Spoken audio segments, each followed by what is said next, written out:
Hello and welcome. Today we're going to be talking about the future of the family.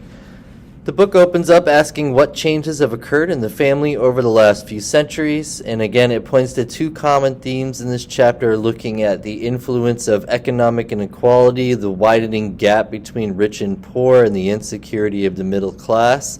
And then it also talks about how family forms and types have changed over time, in that the concept of the nuclear family, a heterosexual married couple with children living in a single household, has declined in modern times.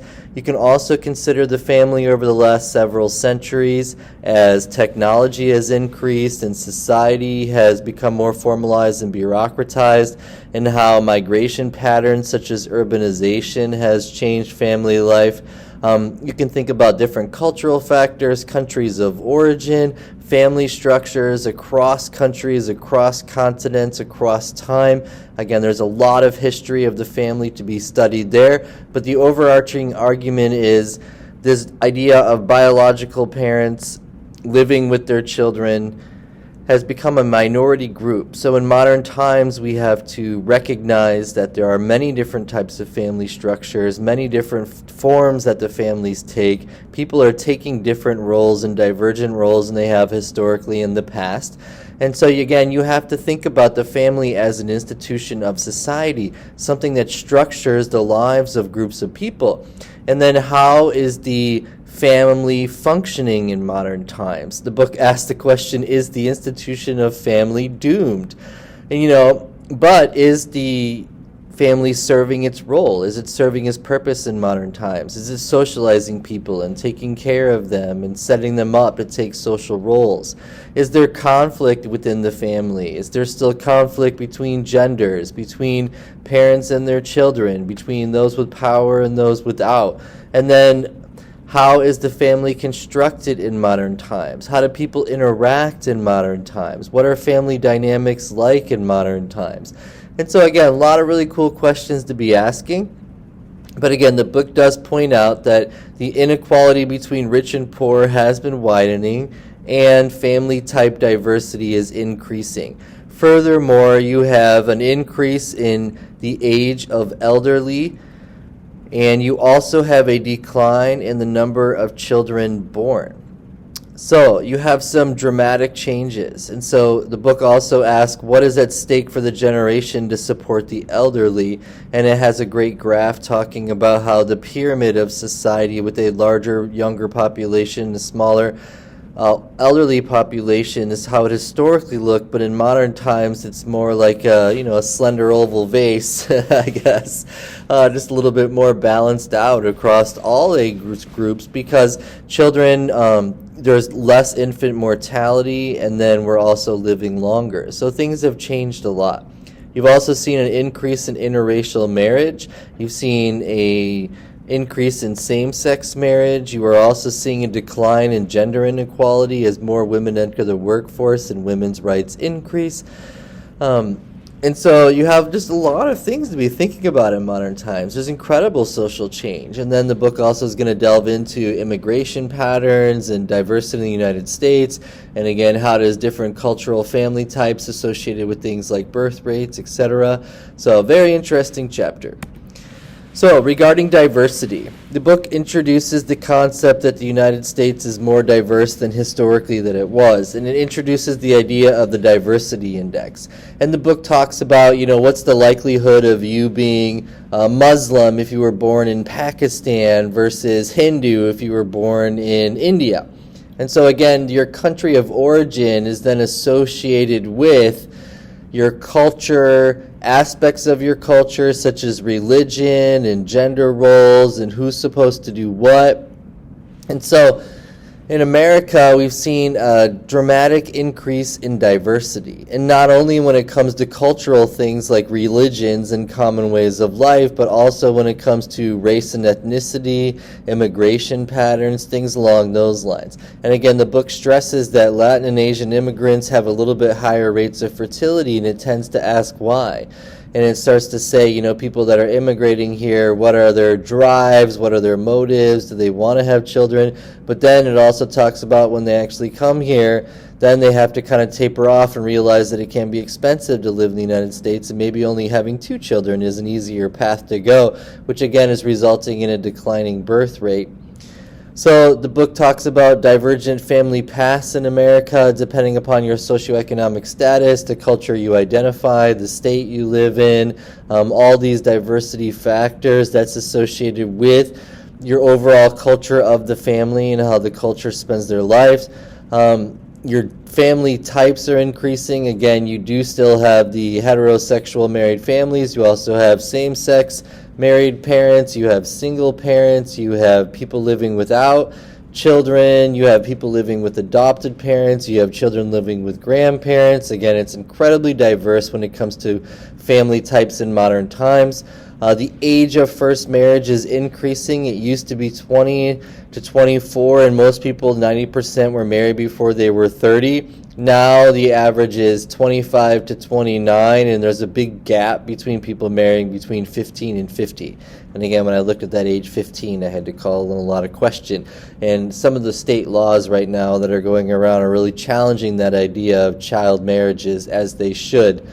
Because again, at what point is your brain actually fully developed? The prefrontal cortex is still growing till people are 24, 25. And still after that, of course, you still have brain growth, but that's the majority of it. So should anyone really get married before they're like 24 or 25 because of the brain growth? Is just a fun conversation to ask. But again, that's just been a common theme of this entire book, is that family type and family form diversity is increasing.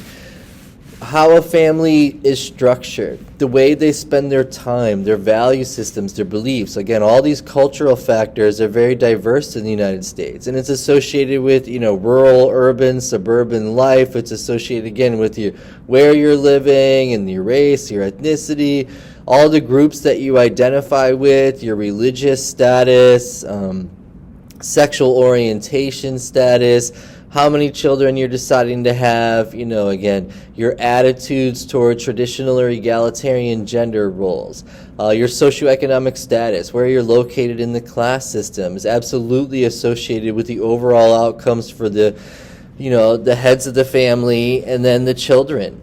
And so again, we have to be thinking about all this diversity in the United States, and that not all families share a common experience, okay?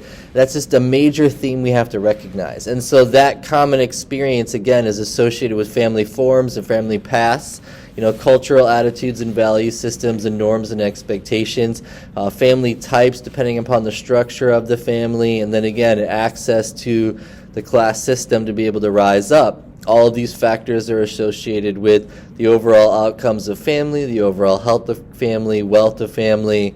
So there's a lot of factors we need to be thinking about. But that's why the book opens up just stressing this diversity in modern times, and that there's incredible social change happening before our eyes, not only with demographic factors like the fertility rate and the birth rate and the rising of elderly populations, but also in family type structure, how we socialize family in modern times. Again, a whole lot of stuff to think about. And again, we're in an introduction to marriage and family. So any of these things that we've talked about in this class, we can just spend years and years researching, because again, with each diversifying family type and family structure, we need to account for those changes, whether it's statistically using quantitative analysis or qualitatively to really delve into the meaning and experiences attached to families. That's just a major theme that we have to consider. When it comes to inequality, again, inequality affects families. It affects their access to the class system. It affects their overall health, educational outcomes, job prestige, overall wealth, your culture, and that what you're able to access in society. And so again, this incredible gap between the rich and poor that we've seen kind of fluctuate throughout the centuries and really throughout the aeons and the epochs, going back thousands of years to when society originally became specialized and labor began to be divided between sexes and between social roles and between social classes. But currently in the United States, especially since the 1960s, you've seen a larger growing gap between rich and poor. And so depending upon your parents' socioeconomic status, this is then associated with your, again, overall education, job prestige, wealth, access to social and cultural capital, rising up the social class ladder. Factors associated with socioeconomic status, such as education, are also then associated with marriage rates and fertility rates. Again, people that graduate college with a bachelor's are more likely to get married, stay married, and make more money, and have less children. So again, as education increases, wealth increases, but also the fertility rate decreases for various reasons, because maybe while they're in college, they're waiting to have children, maybe they're waiting longer to get married until they have their degree and get more settled in a career for whatever matter. But again, people that are getting the college degrees, getting married, and staying married are benefiting from all of those factors. They're benefiting from educational attainment that gets you the job and the wealth, the ability to rise up the social class ladder. Not saying education is the only way to do it, but if you look at statistics, graduates make 2 times more money than non-graduates.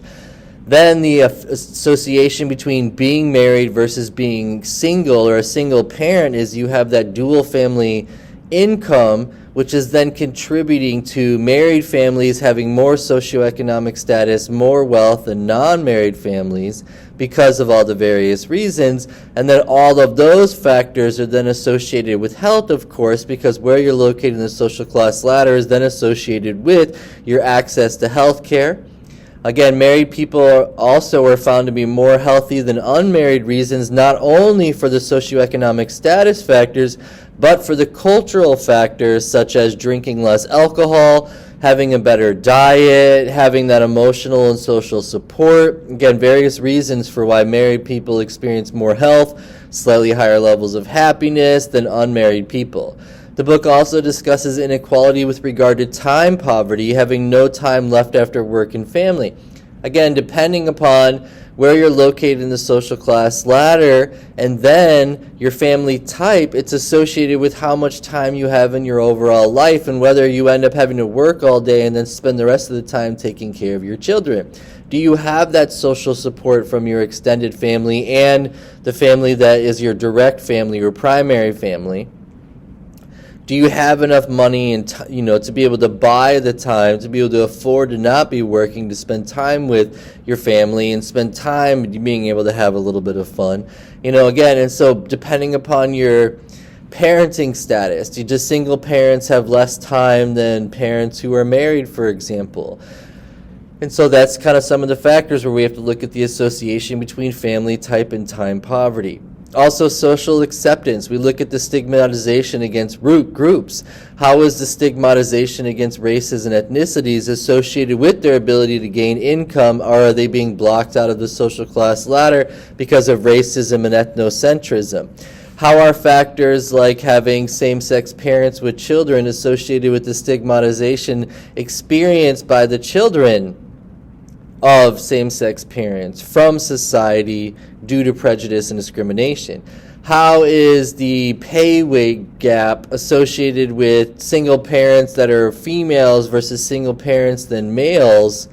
And then so the stigmatization against females in the workforce is resulting in females making less money. Therefore, it's contributing to the feminization of poverty, which is one reason why single mothers are more likely to be in poverty than single fathers, for example. And then also the stigmatization against people that are non-heterosexual because, non-heterosexuals with the same amount of education as someone who's a heterosexual, for example, tend to make 20 cents less than on the dollar to a heterosexual, again, due to stigmatization, which again ties in these cultural factors of stigmatization, then hitting the pocketbooks of somebody who doesn't identify as heterosexual. And then inequality within the family itself, you have that power struggles between the children and parents, between spouses, between gender roles, who's supposed to be what, how sons were favored historically over daughters and given more advantage. What you're tending to find is parents and children are interacting more than they have in the past. The conflict between spouses regarding inequality is going down as traditional gender roles are decreasing. Women have more opportunities to participate and take the lead roles, and also a more equitable society. And then again, these policies of favoring sons over daughters has also declined, resulting in an improvement in the welfare of women in general. Again, it also looks at generation to generation equality. Again, the reproduction of socioeconomic status and social class from generation to generation. Again, your parents' socioeconomic status is directly associated with your overall socioeconomic status. It's associated with your educational level, your job prestige, your wealth, overall intelligence even. And so again, that's some of the dark sides. So if I was teaching a psychology class on intelligence that you'd have to delve into, is the association between socioeconomic status and intelligence. And you don't want to accept that's the truth, but people with higher socioeconomic status go to better schools, their parents are interacting with them more, there's just all these different factors that end up demonstrating that your parents' wealth is associated with intelligence. And you don't want to acknowledge that. It has nothing to do with race or ethnicity or sex or gender or sexual orientation or religion, but your intelligence does have a lot to do with how challenged you were as a child, how people interact with you, the socialization process, educational attainment values, the cultural expectations, the challenge of your school. Again, there's natural development, and then there's development that requires a lot more work than just, playing the normal game and going out and walking in the woods. Delving to becoming a rocket science requires that discipline, requires that challenge to get that brain growth, to create those neural pathways. And so people with higher socioeconomic status, again, that's associated with overall development. And then overall development is associated with families and how families interact and family structures and socioeconomic status. The number one factor associated with intelligence is, did you eat today? So families with higher socioeconomic status don't have the food insecurities. They have the access to the education to teach their kids the skills they need to be able to get the jobs and take the elite social roles, okay? The book also talks about no families to conclude the inequality section, talking about the experience of death in families, separation of families for various reasons, including immigration, and then having no family bonds. To wrap up the book, it talks about social change, and it really pinpoints demographics, this concept that life expectancy is increasing. So we need to be considering, how do we take care of elderly populations? Because again, that tends to fall on the families. Fertility is decreasing, which means there's less money to be able to take care of the growing elderly population. So that's something that we as a society have to consider. Women in the workforce is increasing, which is contributing to the welfare of females in general, but also contributes to the overall well-being of the family, because then, no matter what the family type situation, both people can help out, okay, in all kinds of ways. You also are seeing changing in gender roles, where males are taking over more domestic things that have not been done. Even though women are doing still 2-to-1 when it comes to the housework and taking care of the children, it used to be 7-to-1. So you're starting to see some dramatic decreases there. Modern identities are changing. Again, the groups we belong to, gender has expanded, sexual orientation has expanded. What's acceptable in modern times has expanded. Our opportunities to travel and different cultural things we can embrace, all of these different groups that we belong to have changed and have, socialized us in such a way that our identities are more capable of identifying with different groups than we historically were in the past, because everything's more accessible and our attitudes and generals have changed. Again, but how are we responding to these social changes? And so the book looks at it from three different directions. It looks at it from a conservative ideal, again, the focus that these social changes of family diversity should not be tolerated. Liberal ideals that lower levels of intolerance exist in modern times, where we're less intolerant than we used to be about things like same-sex marriage and single-parent households and females having children without being married, but not a complete level of tolerance, which requires 100%. And then it approaches critical ideals, which is very interesting. Is this concept that traditional family should decline? Again, this enables women's rights. It enables, people to diversify and to live any type of life that they want to. It enables females to be able to leave abusive husbands, for example. And so, again, it recognizes that diversity should be embraced and that humans have the capability to socially construct institutions, including the family, as they see fit to suit their needs, and there's no one way, end-all, be-all. But again, the number of children between 25 and 34 also living with parents has doubled. We have to ask why. And again, we look at family type diversity, attitudes toward what's acceptable in modern times, and then economic influences.